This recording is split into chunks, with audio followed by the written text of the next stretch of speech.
Hello and welcome back to Let's Talk About That. On this week's episode, we are talking about Captain America, the First Avenger, who, would you say, James, is your favourite Marvel superhero?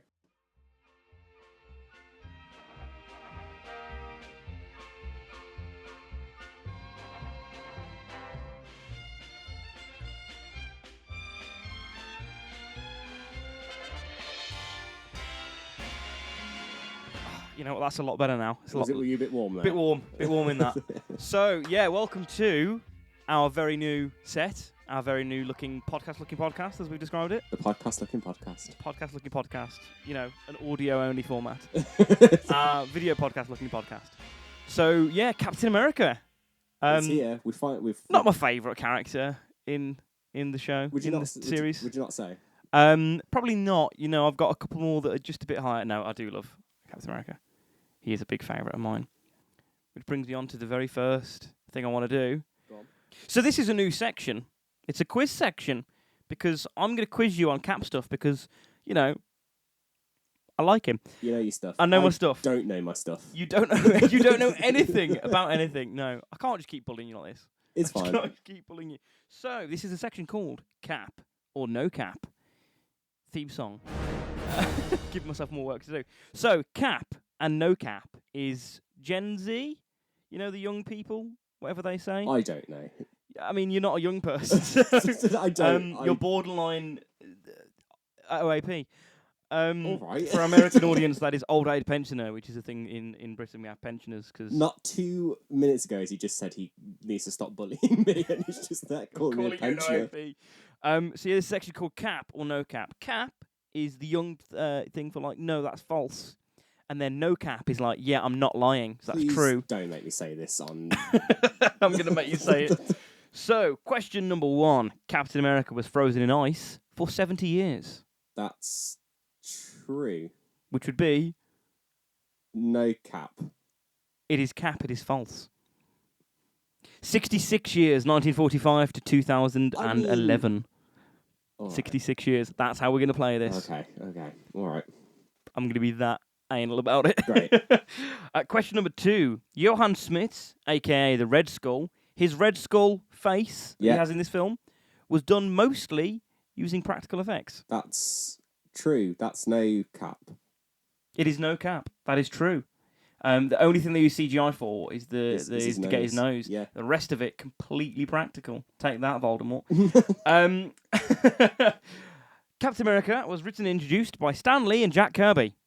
That's false. Do you know who it was? I don't. I can't remember his name. Jack Kirby and Joe Simon.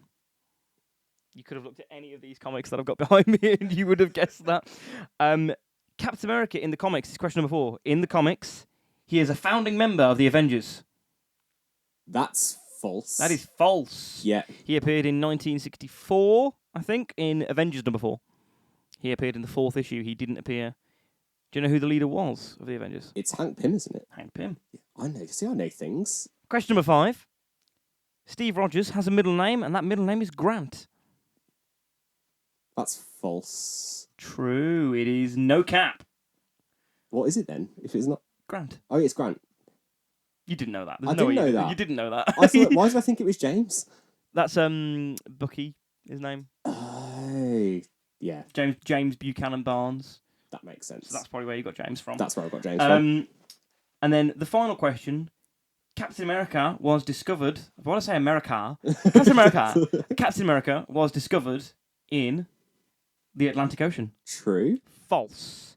Okay. Arctic Ocean. That makes sense. That's a fun one for you. I don't know geography either, so that's a hard question for me. So we're now going to move on to Hayden's favourite section, which is... The cast. The cast! And one thing I've learned through this is I need to just get through these because they're getting bigger and bigger as we go. Yeah, I can't wait till we get to things like Endgame, where it's going to be like, here's an hour-long video of Hayden talking about the cast. Just abandon the segment for that episode. Just be like, Google it, you know it by now. Everybody in the previous ones, they're in this one. Yeah. We'll just make a compilation of all the other cast segments we go through and put that in. What, like We Didn't Start the Fire? Yeah. Tony Stark, Iron Man. Have you seen that video before? I have seen that. It's great. If you've never seen that, look it up. Look up the MCU version of Whedon's Not the Fire. It's great. It is brilliant. So we've got Chris Evans as Steve Rogers. We do. We will talk about. I need to meet him at Comic-Con. It'll happen. We'll manifest it. That's on my bucket list. I refuse to die before then. Hayley Atwell as Peggy Carter. I'm looking over to my left here because I've got the notes and I can't remember everyone's names and who they play off the top of my head. Sebastian Stan as Bucky Barnes, Tommy Lee Jones, the icon that is Tommy Lee Jones as Colonel Phillips, Hugo Weaving as Red Skull, Dominic Cooper as Howard Stark, who I want to do a little talk about at some point. Who's also in Mamma Mia. Is he? I've not seen Mamma Mia properly for a long, long time. He's the love interest of Sophie. That's Dominic Cooper. Oh. The more you know. Richard Armitage, who I only found out was in this film after recently rewatching it for this, as Heinz Kruger, which is a brilliant villain name, I think. It's just a classic German villain name. That's up there, I think.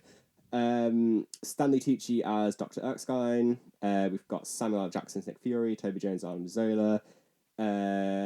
We've got David Bradley as, I've put the Tower Keeper, which is what he's officially credited as on IMDb. He does keep a tower. He does. I want to credit Leander Deeney as well as Steve Rogers' double, because I feel like he's got a significant role in this. He also does have a cameo. If you know that. Is that the Olympic runner? He might be. I was going to say, there's a guy in this film, and he does all the running scenes for Steve in the opening. You know, when he's in the in Brooklyn, in New York, in the secret bunker. All the running that they then superimpose Chris Evans onto, or the shots that aren't Chris Evans in the the stupid rubber feet. Yeah. All the shots of that. There's a British Olympic runner. Who's basically just a really tall blonde guy. Oh no. This is Skinny Steve's body double. The other guy I'm talking about is there's an Olympic. I should have done more research into this one. I can't remember his name, but this is just a fact that I just happen to know, I didn't know about this. Captain America. For all the really fast running stuff, and he's chasing the cars. Mm-hmm. They used a British Olympic runner because easily get a British guy because it was filmed in Liverpool. There you go. And Manchester. The whole street sequence is Manchester, and then the bit at the docks is Liverpool, which we'll talk about in a bit. Yeah, he does have a cameo as the bartender when they're all drinking. Oh, is that him? Where are they all putting this? Yeah. That's him. That's him. Lovely. I didn't know that. And a nice little guest appearance of Jenna Coleman of Doctor Who fame. Taking her role of Clara really seriously, is going back in time. Yeah, and into another universe. Yep. But that's everyone on my cast list. We've got there. And guess what? He's done it again, folks. He's forgotten one. I spend so long scrolling IMDb for these segments. Who have I missed this time? It's realistic. It's not a major cast member, but it's one that's got an interesting bit of trivia. So James Payton plays the role of Hitler in this. Not the first or only time he played Hitler. He also played Hitler in the 2014 film Monument Men. With Matt Damon. He's just typecast now as Hitler. He just played Hitler really, really well. That's great. So the other bit that I like to do is the budget, because it's nice to know which films spend far too much money to get the result that we saw. So opening weekend earned about 65 million, which is around 90 million for inflation. Overall box office was 370 million. Again, about 500 million for inflation. Budget of 140 million, around 190 million nowadays. So yeah, it did pretty well. Although the interesting thing that I noticed when looking at all the facts and figures, this film was released in July. Yeah. What day would you release a Captain America film in July? Well, the 4th, surely. This released on the 29th of July. Not even the 4th of July weekend, not even the weekend after, 3 weeks later. You'd release it a few weeks earlier. No, nearly 4 weeks later, actually. So it was never going to get finished for 4th of July. I looked it up, they never even planned to release it on the 4th of July. Oh, wow, okay. Yeah. Written by Christopher Marcus and Stephen McFeely, which is interesting, both of whom have gone on to do multiple MCU films. Most notably, Steve McFeely is currently writing not currently writing, I hope it's written by now, writing Doomsday. So this is the level of quality we can expect for the writing. I really hope so. The other thing I do is the scores to see how critics and audience reacted to it. Now, one thing to notice is this isn't how they reacted at the time. This is the current reviews and things of it. So, you know, there might be a retrospective look like we're doing. But yeah, so IMDb has given this a score out of 10. Hayden, what do you guess that score is? I'm going to say an 8.6. You're a very generous man. 6.9. What? That's no, surely not. That's no. I refuse to believe that. That was the critic score. Rotten Tomatoes, I'm asking for the audience score. This is out of 100%. Hayden? 82%. 80%. So So you're a little bit close. That's acceptable. So yeah, we're going to go through topics now. So you've done your cast, we've done the statistics. What's your first point about this film? You've been through and made some notes. I've been through and made some notes. What's your first So I want to one? talk about the style of this film, because Joe Johnston directed this of Rocketeer fame. He also had a lot of experience as the art director on a lot of Lucasfilm projects. Star Wars, Indiana Jones. He directed episodes of The Young Adventures of Indiana Jones, or The Adventures of Young Indiana Jones. I can't remember the name of it. But it definitely shows in this film. That actually makes a lot of sense, because did you clock the Indiana Jones reference at the very start of the film? I did not, no. So, at the very start of the film, set in Tonsberg in Norway, which is also where Odin, in the previous film, comes and fights the Asgard and all the troops. They come and fight the Frost Giants on Earth in Tonsberg, in Norway, the same place. So that's a nice little reference back. So obviously the opening sequence, like the prologue-y type bit where Red Skull is talking to David Bradley, you mentioned the Tower Keeper. Tower Keeper is his credited. An official title, the Tower Keeper. I met David Bradley this weekend, actually. Did you? You forgot to mention Yes, that. oh sorry, his Funko Pops of the First Doctor signed up there, look. Oh, damn. Yeah, so I didn't even mention that to you, so I met David Bradley this week. So a load of people getting into signed Captain America shields and stuff. And I'm like, that's such a minute part, but people still like want his for a Captain America thing, not Harry Potter, not Doctor Who, not any of the stuff he's done. That's interesting. They wanted Captain America signatures, which is, impressive, because people pay money for anything. Literally anything, yeah. So yeah, I got a Funko Pop signed. Well, me and my dad got a Funko Pop signed. Anyway, sidetracking, as we're often very good at. Got hours of sidetracking footage. So yeah, that whole sequence is the first time we get a callback to a previous, not just a previous film, the film before it. Yeah. Obviously, with the expanse of the Marvel universe, usually you get references to the previous film because that events have followed on. This is the first time that happens. They talk about the Idrisil, the World Tree, and Odin's Vault, and the Tesseract, and all that sort of thing, and the space magic. In that scene, Red Skull turns around and goes, I am obsessed with all these. I'm not going to do a German accent. I'm going to stop. I'm obsessed with all these different things, and my space facts and artifacts. What some believe to be science, I believe to be true. Some believe magic, I believe to be true, and all that sort of thing. And then he says, "And while the Führer wastes his time digging for trinkets in the desert," which is definitely a reference to Indiana Jones and the one with the casket, Red is the Lost Ark, for the Ark of the Covenant. I hadn't clocked that, but that's 100% got to be a reference. Yeah. Oh, there you go. But and it makes sense because the guy that the art directed that film. This. Another thing with this film that we were talking about, just the prologue stuff. That's kind of the secondary prologue. There's two. So the first one, obviously, it starts with them finding Steve in the ice, which I think is a poor choice. Okay, for that's this interesting. Film. It definitely. My issue with it is for people that don't know the comic of Captain America, it's already telling them that he's under the ice. Good point.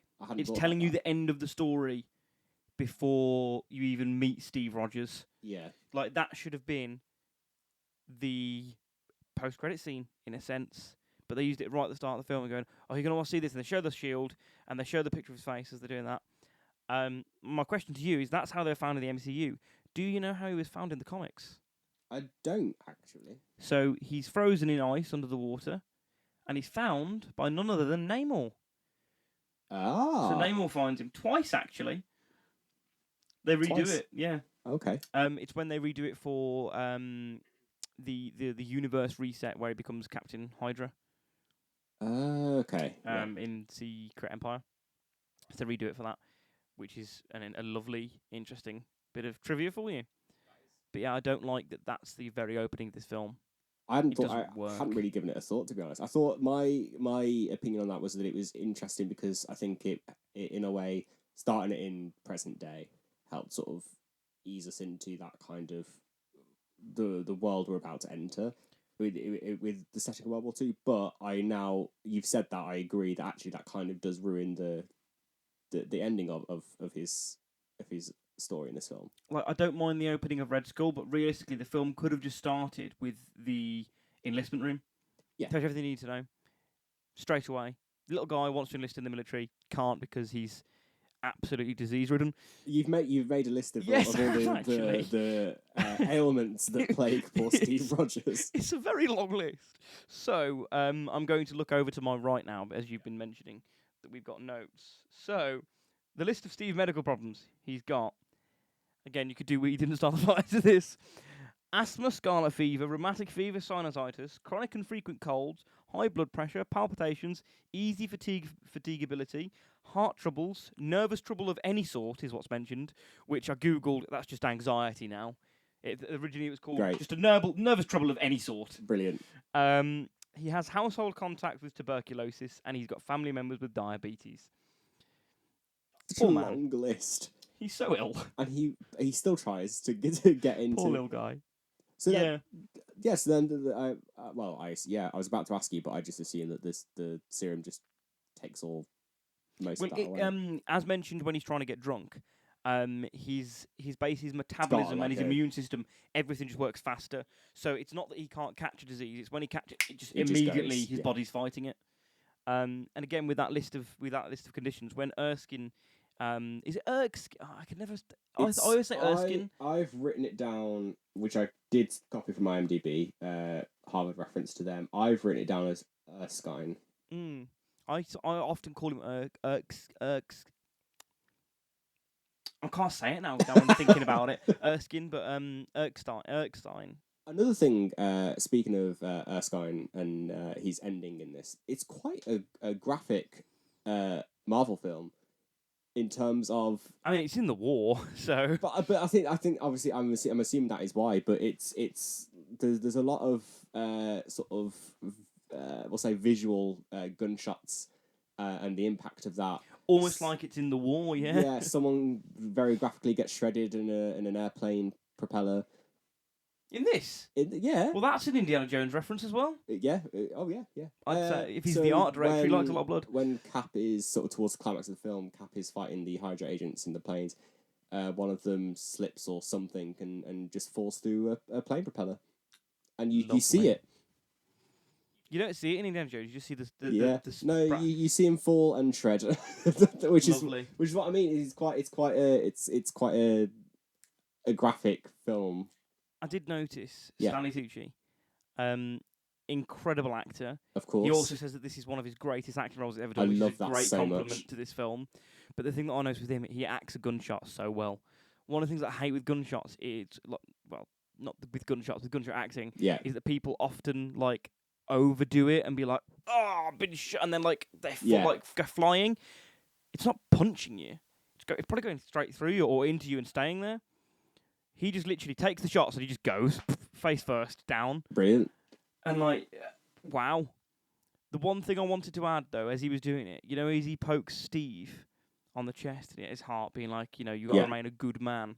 One of the things, like a Karen pointing at it like a manager. The one thing I think they could have added, because he's in a white t-shirt that he's just put on, a little bit of a handprint across his chest. A bit like a Finn in the Force Awakens situation where he gets the on the helmet. But no, I think that could have worked. That could have been... he pokes him and there's no blood, but it could have been like a poke, hand on the chest, and he holds that and then it's just got a red stain, and then they could have even made it look like a star, but it would have been just like a really dark, oh my god, I'm covered in this guy's blood, and then I'm now really gonna go get this guy. Who I mentioned earlier, I found out is played by Richard Armitage. You're not the German assassin. The German assassin, who I know and love as Thorin Oakenshield from the Hobbit films. The interesting thing I noticed about him is he does that whole I'm a spy and I'm never going to tell you who I work for. I'm not going to kill myself with cyanide before I do it. and then immediately he says Hail Hydra. So like tells the guy everything he needs to know, going, so this guy must be Hydra then. Brilliant. What was the point?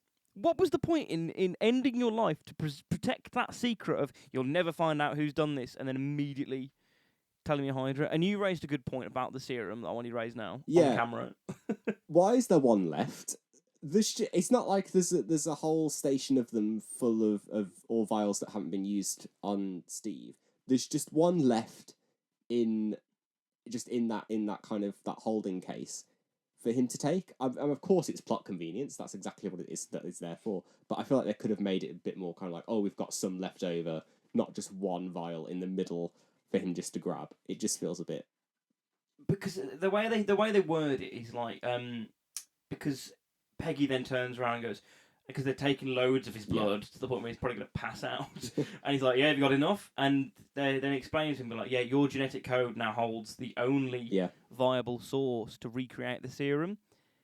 And that's probably why they kept the one, so they've got more serums to recreate. But why was it in the machine? Why was it there? Like, if they've got spares ready to continue the thing, it'd be like in a briefcase. Surely. Handcuffed to a different guy.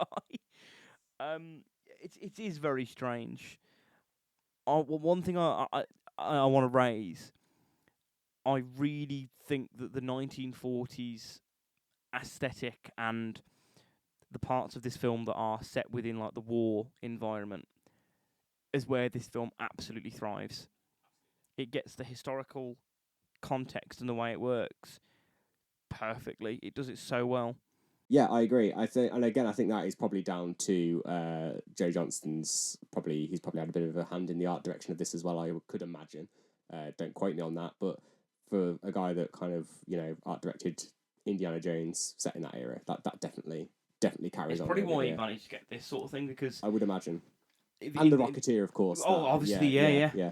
And the one major criticism, and I mentioned it to you earlier as we were going over our notes before we started filming. The one problem I have with this film is it doesn't have a World War II themed sequel. Yeah. If anybody within, because obviously we've got for context, in Phase 1 you have Iron Man, Hulk, Iron Man 2, Thor, Captain America, leading into the 6th film, and the end of Phase 1, the Avengers. If there was any one film that really needed a sequel, because you have such a long time to bring in Steve Rogers, you don't really get enough Captain America World War II. Yeah. It's kind of like they're fighting Hydra, and this film takes the course of 2 years.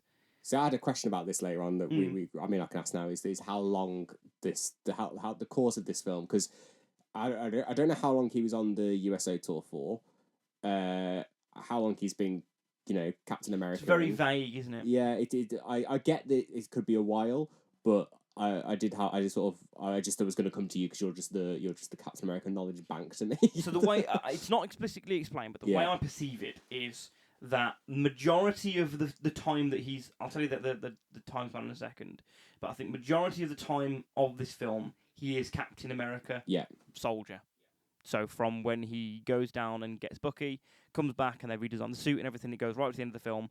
Film ends in 2011, but the end of that period of time is the 1945, just before the end of the war.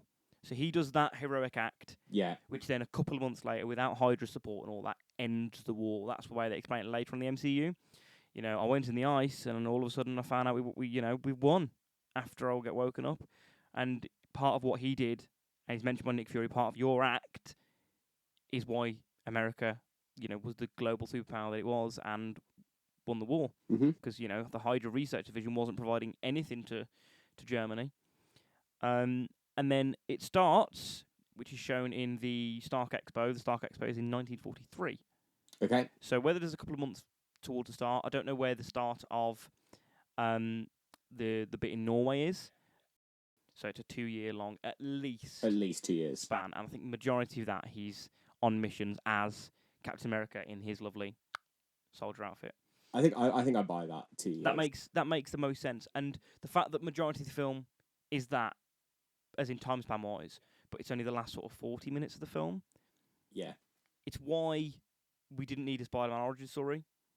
Because we've had it done and we've seen that, but you couldn't, if nobody knew who Spider-Man was, you couldn't do Spider-Man 1 and just cut and straight to it. Yeah, go straight into wearing the suit. But I think as well, I think so much of Captain America's character is in who he is before. And what I love about this film is that they do such a good job at, even though obviously he receives that serum and becomes obviously the absolute massive muscle that he is, they do such a good job at keeping him as skinny Steve, as who he was before. And of course, that's what the super sort of serum does in that universe, is that it enhances a person's character. But I mean, in the terms of how Chris Evans plays it, how they sort of keep that, is that he still very much feels like who he was before, and I don't think you could have skipped over that if you obviously didn't include the origin story.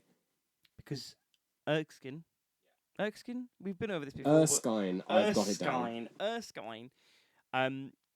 He obviously reiterates as he's dying the heart bit, saying, remember what I said to you.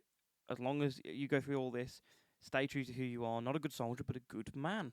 And that's the bit that always stays true to the character.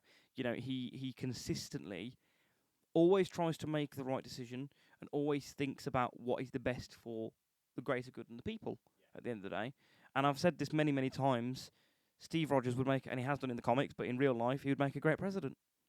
That's the sort of person that you need. Yeah. You don't want somebody who's a big buffoon.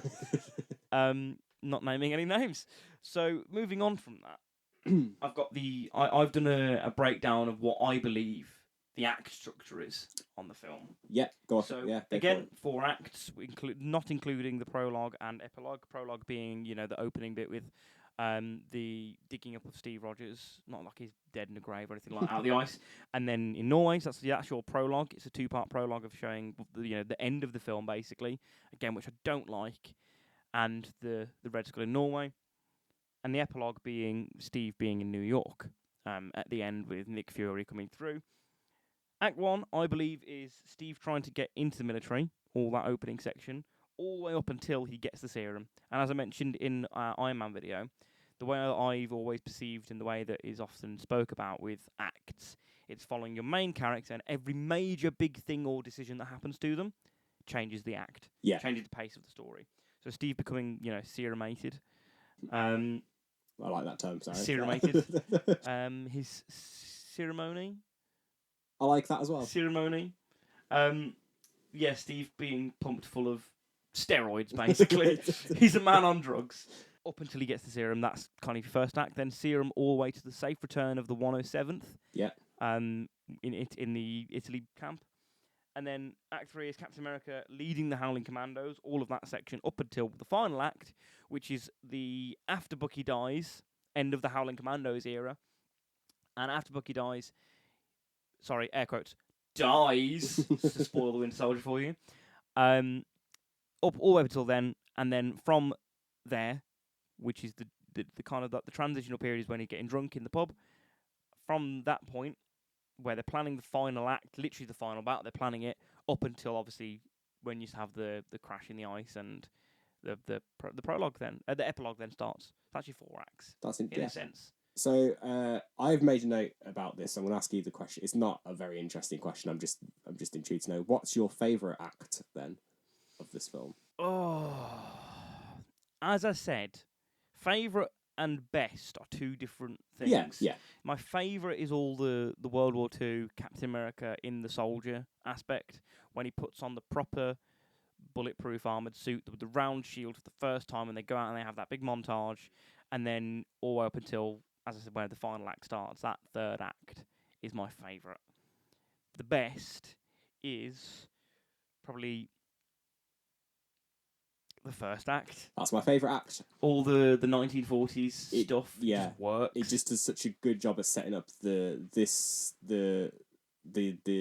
historical setting, the character building in those first like half hour is just, it's so well executed. I mean, you immediately buy Bucky and Steve's friendship. You get that little hint of romance between Steve and Peggy. You immediately know who Steve is as a character. You've got Colonel Phillips, who's that hard, tough and gruff colonel who's got a heart, but he won't show his emotions, but he has got them. They are there, and he obviously warms up as it's just so well so well executed. And fully mentioned Colonel Phillips. Colonel Phillips, a man who really likes throwing grenades at defenceless people. Yeah, no one knew that was a Section I really dislike. Do you not like it? Because you know in the Winter Soldier where where Bucky turns around and goes, because he obviously really doesn't like John Work, and he goes, have you ever, jumped on a grenade to protect your life? Because Steve did that, and he's like, no, I just use my helmet. I've got this bulletproof helmet, and it's like a cool thing I do, and there's an element of Steve Rogers that as often as he tries to make the good decision, not necessarily the best decision for his own personal safety. No, but I think that's just that's just who he is, isn't it? It's not. I'll pick it up and throw it as far as I can.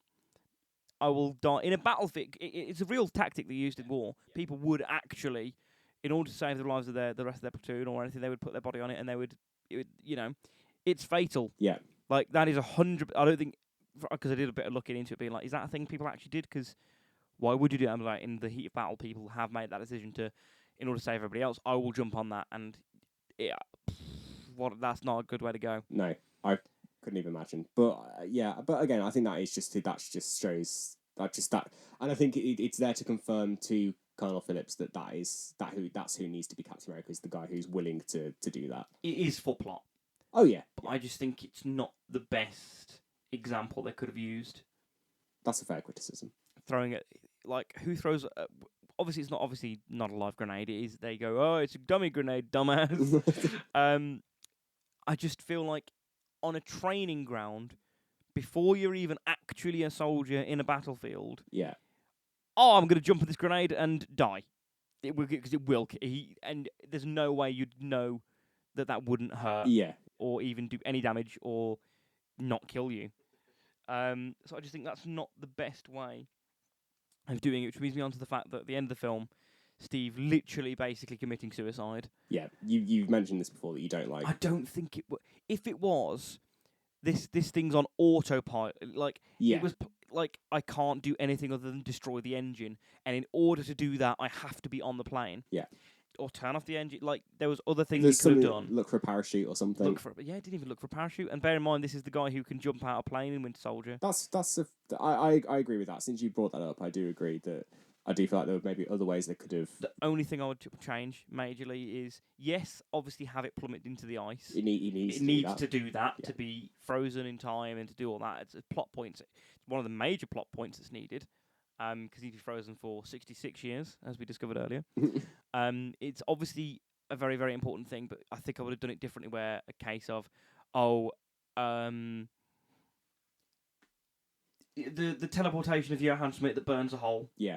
They could have done that, damaged something and gone, okay, this is now stuck. It's not going to do anything. I've got to destroy the engine from the inside and let it then crash. Yeah. That would have made more sense. Something along those lines, yeah. I do agree. That's the end of that sentence. Should we talk about some specific characters? Yes, please. Because I've got one I want to... Go on, let you start. I'm very basic with my love of Marvel characters. I want to talk about Bucky. How dare you? Do you not realise whose room you're in? Look behind you, man. I think he's great in this. And of course, then he obviously comes back and gets even more time to shine. They definitely made the right choice of not casting him as Captain America, because he did audition for that. Yeah, I do agree. I would love to see him as that darker version of Captain America that he becomes in the comics. But I think it's interesting as well that they took this route to go down of the more modern Bucky, because I think it would have been really funny if you just had this kid running around after Captain America. Because you didn't realise his age originally. No. Because I brought it up because there's and I'll bring it up on screen now, this comic panel here. That's the noise that it makes. There we go. There's a really funny comic panel where Bucky, the way it works in the comics is there was Steve Rogers on the the military camps, and then almost like Batman and Bruce Wayne, he would then put the Captain America costume on and go and fight Hitler, and so he'd go and do that, and Bucky was his sidekick, but Bucky didn't know that Steve Rogers was Captain America, so he walks in on the tent one day, and Steve Rogers is getting dressed into his Captain America costume, and he goes, "Mr. Rogers, You're Captain America!" And Captain America turns round, as he does in the 1940s fashion, and goes, "Why, you little "You shouldn't be coming in here. I ought to bend you over my knee and tan your backside." You're like, Oh no! could you just? There's got to be some fan fiction somewhere where Captain America Chris Evans bends Sebastian Stan over and smacks his bot. I can almost guarantee that is a thing. That's got to be a and thing. I'm not looking for it. But no, I think I'll find it for you. I hated every second of that. But I do think it's interesting, that darker take on Bucky that we get in this, and that he's kind of like Captain America's hitman in a way, in that he's doing all the darker stuff. On the bonus features for the DVD, because I'm that kind of nerd, the casting director actually talks about the fact that there's why they didn't cast him, because they have no doubt with his acting ability that he would have been able to act this role, and he would have been great as Cap.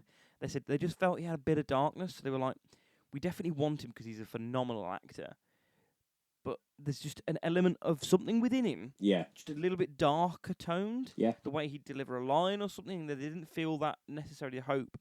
Because the only reason they started auditioning people is because Chris Evans denied the role, multiple having times. seen him in multiple things. But do you know who convinced him to join? It was RDJ. RDJ. Do you know what he said to him? I don't know what he said to him. So Robert Downey Jr. turned around to Chris Evans and said, "Look, kid. If you take on this role, you will earn a lot of money, and you'll be very, very famous." He said, "You will never have to worry about any role in your life. You can go and do whatever project you want. You won't have to go, okay, this project's going to take a year. It's not going to pay loads, so I can't really do the film. So if you take this film and work for Marvel and do these big stuff and earn loads of money and go do Comic-Con appearances and signings, you'll forever have stable income. So you can just take passion projects at the end of the day." I mean, that would do it. That I can see why that sold him, Yeah, and he's done loads of great films since then. I'm a big fan of the Knives Out franchise. He's great in that. And then he's done a lot of rom-coms. Yeah. And I like Chris Evans in a rom-com. I've watched pretty much every film Chris Evans has been in since. Is that since just Captain you America. imagining in the other role against Yes. him? Yeah. I do like him. He's a lovely man. Is he a bit of a man crush? He's a bit. Is he your man crush? A bit. My man husband. Oh, brilliant. I think we've spoken about Cap's character a bit. Do you want to who do you want to mention? So you've mentioned I'm dribbling over Sebastian Stan. You've mentioned Sebastian Stan. Shall we mention the British person in this? Yeah. You had to think of who that was for a second. Just a second. Toby Jones. No. Hayley Atwell. Yeah, she's great in this. Yeah. And I think the only MCU relationship I actually care about, to be honest. You're telling me you don't care about Tony Stark and Pepper Potts? My thing is with Tony Stark and Pepper Potts. We've spoken about this before on our Iron Man episodes, but they do have really good chemistry. I love their chemistry on screen. They are brilliant the way they bounce off each other. It just feels like every film they're either broken up or they're back together, and I don't care. I just don't. I think. I just. Harsh. I just don't. Is it in Civil War? It's like, Pepper hasn't shown up and she's not calling you back or something. Chris Evans turns around and says like, "Oh, I didn't see Pepper there," and he's like, "Oh yeah, we're not really talking." He's like, "Oh." It's like, when did he turns around and he goes, "Oh yeah, we're kind of," and he goes, "Pregnant." You go, "Whoa, no, not that." But you don't really care. But then the last we saw them in Iron Man 3, I feel like they were in a from what I can remember, because we haven't rewatched that yet. But I feel like they're in a good place because he gives that. But she's also not in Age of Ultron. No, so But my point is that there's not a consistent thing for their relationship. We're getting very off topic here again, but there's not a consistent thing for them. Yeah, in comparison to Hayley Atwell's many appearances in other MCU films, she has other things that she's appeared in. But I mean, not really. There's this film, which is why I think this film needed a second film. Yeah, I do agree. I needed more exploration into the World War II Captain America stuff. And it would be nice to see. I mean, I think we get plenty of their relationship in this, but I think they're just so good together. And again, it's the only one I really care about in the MCU that I wouldn't have been opposed to seeing more of it. Did you watch much Agent Carter? I've seen the first season of that, and I absolutely loved it, and I need to go back and watch it. They lent in really heavily to the relationship with their fellow agent. I can never remember his name. But he also then appears in the final season of Agents of S.H.I.E.L.D. because it's suggested that that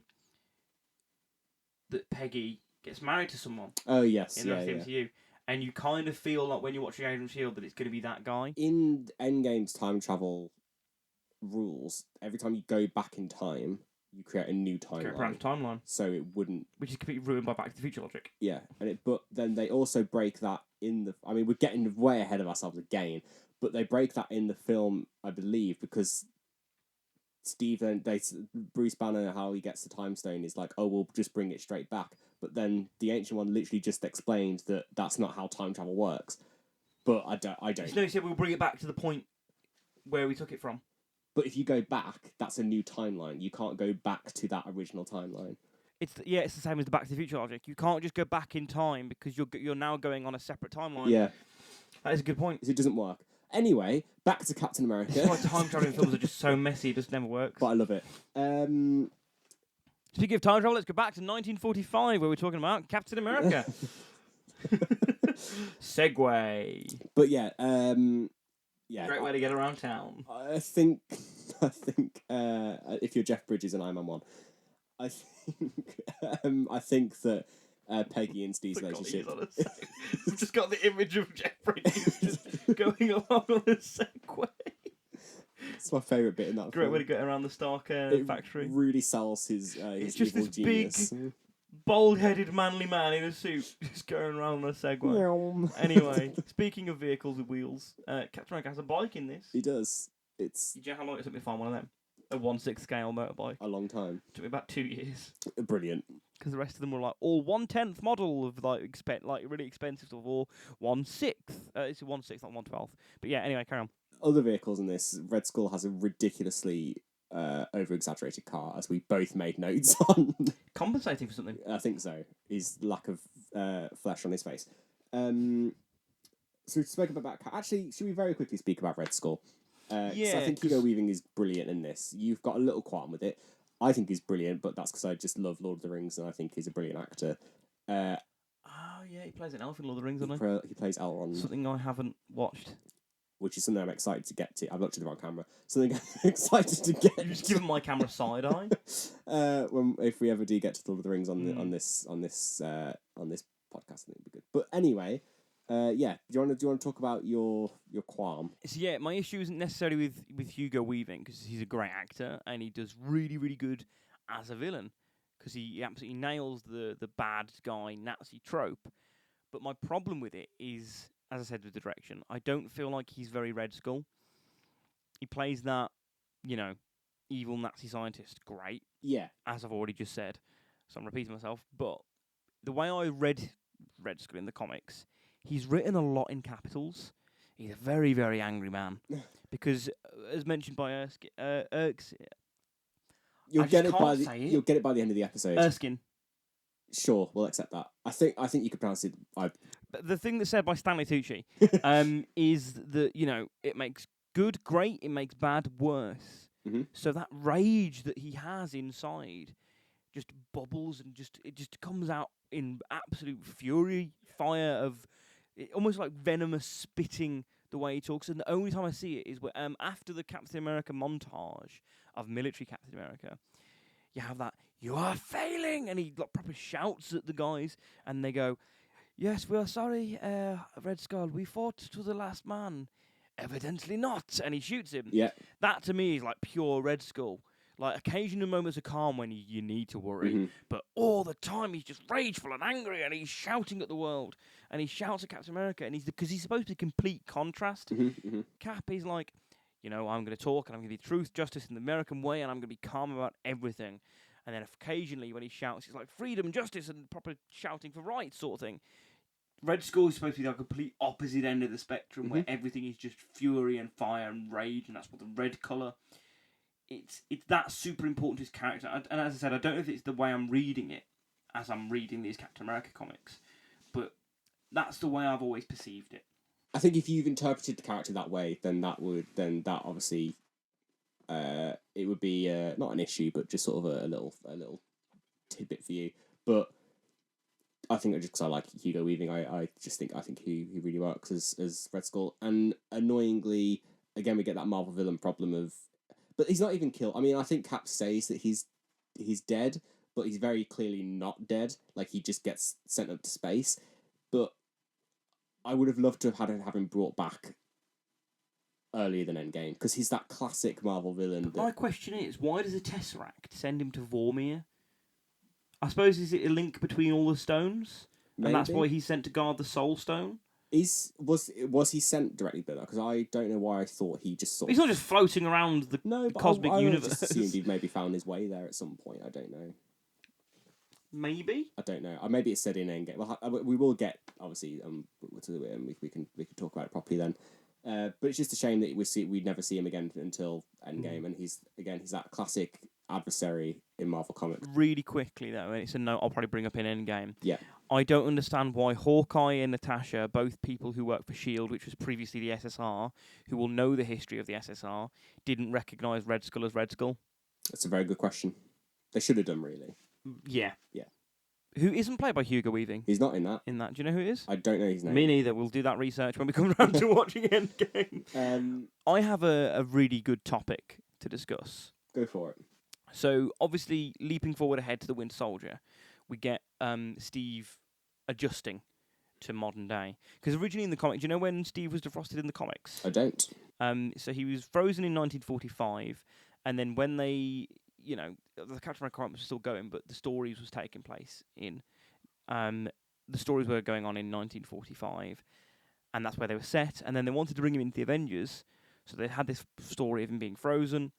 And they brought him into the Avengers in issue number 4 for, the team up.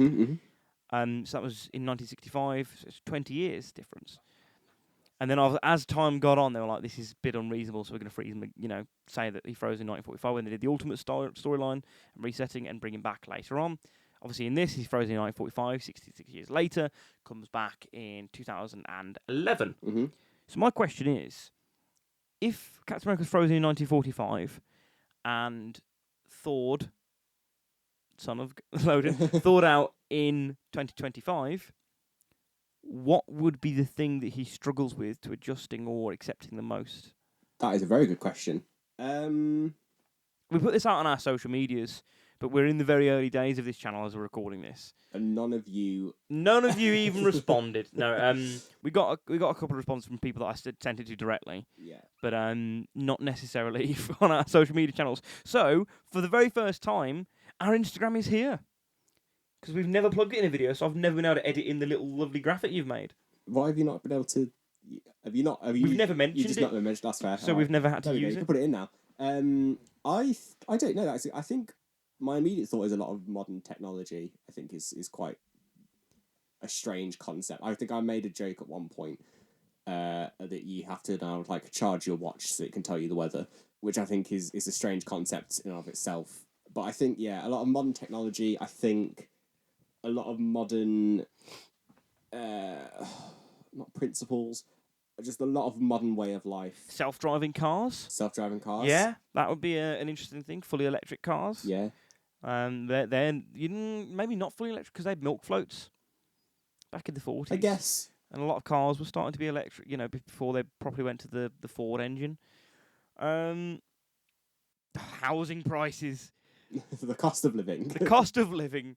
He might walk into a pub and go, yeah, I'll have a pint, please. Yeah, that'd be £5. Excuse me?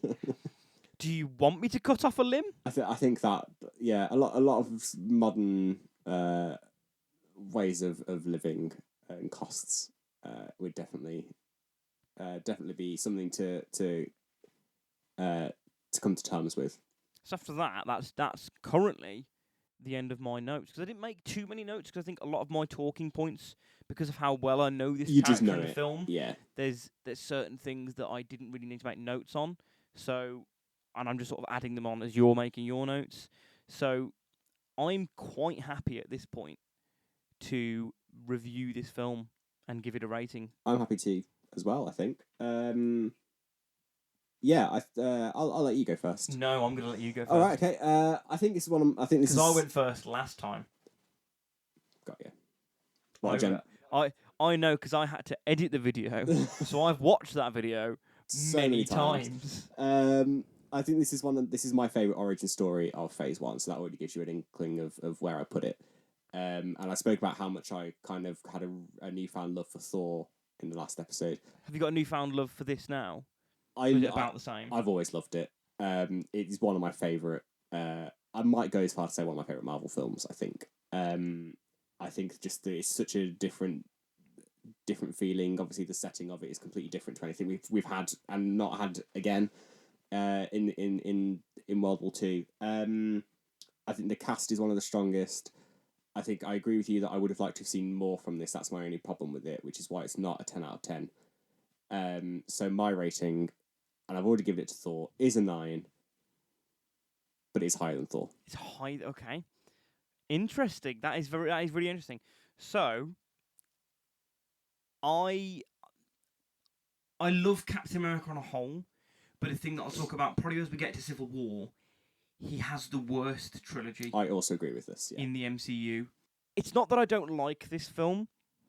It's I just have my problems with it. I can see where it could have done more. That's from a person who's read a lot of those comics. Either having the physical collection and collecting a lot of the stuff, and the suit and the shields, and I've got too much stuff in this room full of Captain America. So my rating for this is a 7.5. Oof. I'm a bit. I am more harsh on this film because of my love for the source material. I'm exactly the same with Spider-Man films. Yeah. It's established now. Captain America guy, Spider-Man guy. I'm exactly the same, and we will get to that when we get to them. It's the same as people have people that love the Harry Potter books have problems with the Harry Potter films. Yeah. I don't have problems with this because of stuff like that. But it's not that it's not true to the source material. It's that using that source material, it could have done more. Yeah. And I'm just a bit disappointed that it didn't. And my problem with the ending and all that, and the positioning of certain scenes within the film, again, that's from probably a writing room or a editing room floor sort of situation. But that's where I would put it. So we're gonna have our first lovers' quarrel. This is going to be hard to put in our universal ranking now. I am happy to increase not necessarily my rating, but the positioning of it, because I would currently put it below Thor. Okay. And I would put it below Iron Man. Okay. I would say our current rating is Hulk, Iron Man 2, Captain America, Iron Man, Thor. I would be happy to compromise on a middle ground if we put it just below Thor. I'm also happy with this. You're happy with that agreement? I'm happy with that. Put it there. A deal. That was a really weird handshake. We sat a bit further away than touching distance. So yeah, I would be happy if we did an insert graphic. I'll let Hayden explain it because I explained it last time in my shot. I know because I edited the video. Explain the order. Yeah. So we've got Incredible Hulk at down number 5, Iron Man 2, Iron Man, Captain America, Thor. No. Yes. That's where we've agreed. That's what I said. You can't. We shook on it. That's where I would back put now. If you enjoyed this episode of Let's Talk About That, please consider subscribing. Please consider leaving a like, commenting thoughts. We'd love to have a debate down there. Do you agree with our rating? Do you disagree with our rating? And also, maybe pop in the comments, what do you think Steve Rogers would have difficulty adjusting to in 2025? Wherever you are in the world, good evening, good afternoon, and good night. Hope you enjoy the rest of your day, morning, or evening. We'll see you next time.